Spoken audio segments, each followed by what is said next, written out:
Okay. Mount Ungrateful is going viral for the top 4 most ungrateful women is going viral. That bean on Jada, wow, yo. So question they asked is, did they miss anybody? And that last one is Remy Ma. Yeah, it's Remy. Yeah. But they said That's Michelle. And in that's the comment Jada. in the comments. That's Aisha Curry. Oh, they got Aisha on there. Aisha right there in front of center. Oh yeah, yes. You thought that was Pinky? Yeah, I wasn't sure. They said they need Tia Mowry on there. Nah, but Tia Mowry bounced.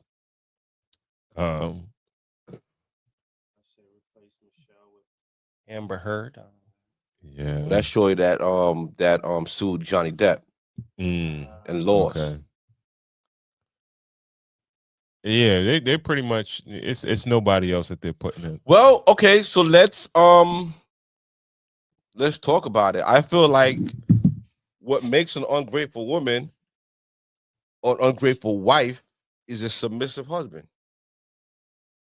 And we had the conversation, right? I don't think we had it on air, but I think we did a deep dive on a submissive husband. What are the traits of a submissive husband? The traits of a submissive husband. I think I ran through ChatGPT, so I got some shit. You know, my ChatGPT is my best friend. Let me see. ChatGPT is the navigation for life. Right. So, healthy submissive traits are cooperative and accommodating, respectful and attentive, emotionally open, service oriented, non-dominant, and a good communicator. Unhealthy, imbalanced submissive traits are avoid confrontation entirely. Avoid confrontation entirely, overly differential, low self-confidence, easily controlled or manipulated, suppressed personal needs, and dependent on the partner's validation. So let's lean on the unhealthy parts. The avoid confrontation entirely. That could make you very submissive, right? That could be a very problematic trait to have in a husband that can make a ungrateful wife, right? But do you think there's like a fine line? Is there? Because I think men tend to choose their battles versus women. Like they said women, entirely. This happy wife, happy life. She's the boss.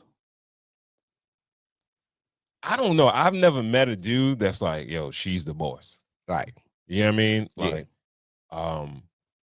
I think you get to the point, like some men get to the point where it's like, I don't really care.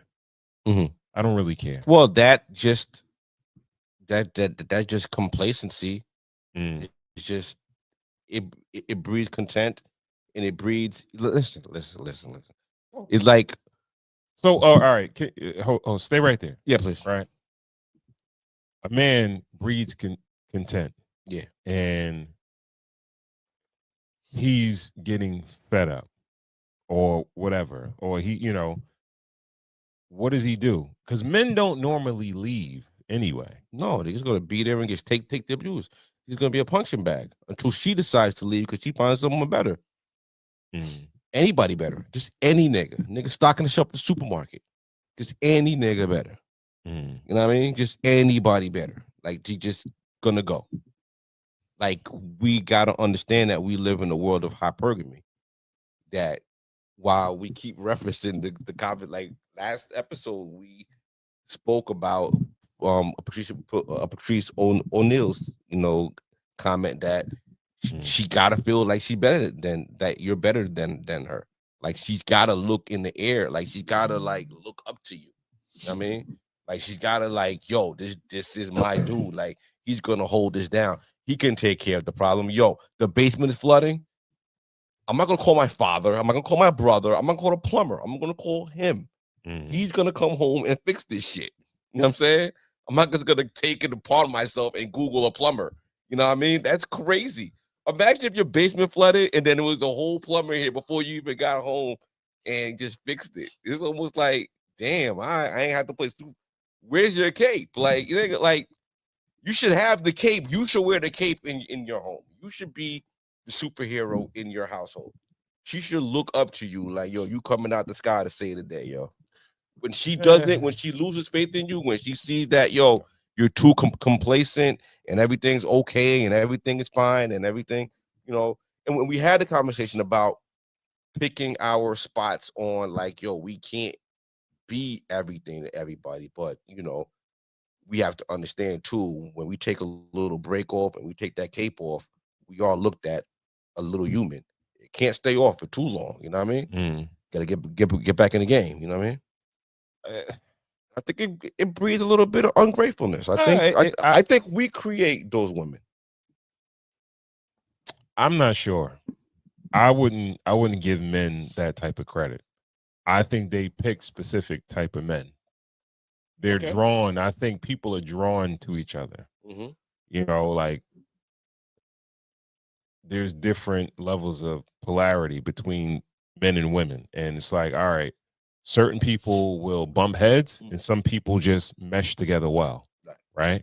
And a lot of the time, some of these relationships are kind of imbalanced. Or a question of mine would be to you that, all right, is it did the man and woman come together like this, or did certain things grow over time?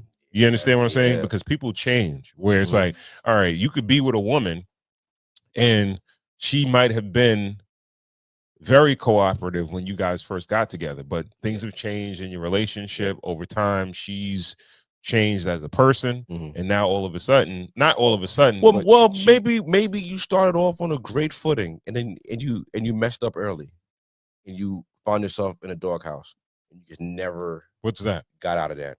Maybe you cheated early. You know what I mean? And she just held that against you forever. You know what I mean? It's almost like, yo, you got a leak in your basement that you just ignore. I don't think that's come down and you got a field and you got grass. I don't think that's the reason, though. You know what I'm saying? No, I don't think cheating is a reason. That was funny as hell. It's funny, right? Because chances are is that you disrespected your marriage if you cheated, right? But you don't. It doesn't really seem like women lose that much respect for cheaters like that. They might lose more respect for a dude that loses money. Versus a person, a dude that cheats on them. All right, okay, I'll give you that. It's wild as shit. Yeah, but if you lose a job, you lose your if you lost the business, you lost the business, or you make her feel unstable. Versus you fuck somebody else, you might lose more respect over that than that. You know what I mean? So let's go with overly deferential. Constantly seeks approval or permission. You just always just fucking. I don't know men like this though. Always asking. You think men like this exist? Yes, I know men like this exist.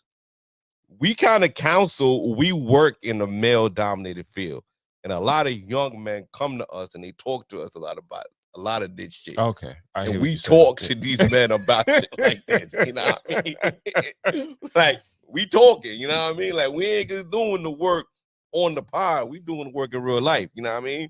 Overly depth. How you feel about this? What you think about this? Yo, just get it done, fam. There's a leak in the basement. She called you. You called don't call her back and be like, yo, I got 3 plumbers. Which one should I call? Make a fucking decision. Get a plumber down there. Even if it's the wrong decision, deal with it and then deal with another plumber. When you throwing the ball back at her court, she's like, what the fuck I call you for? Yeah. Why I call you? I gotta call my dad. Yeah. He would have fixed this shit. You know what I'm saying? Overly differential. That's Make a decision, get it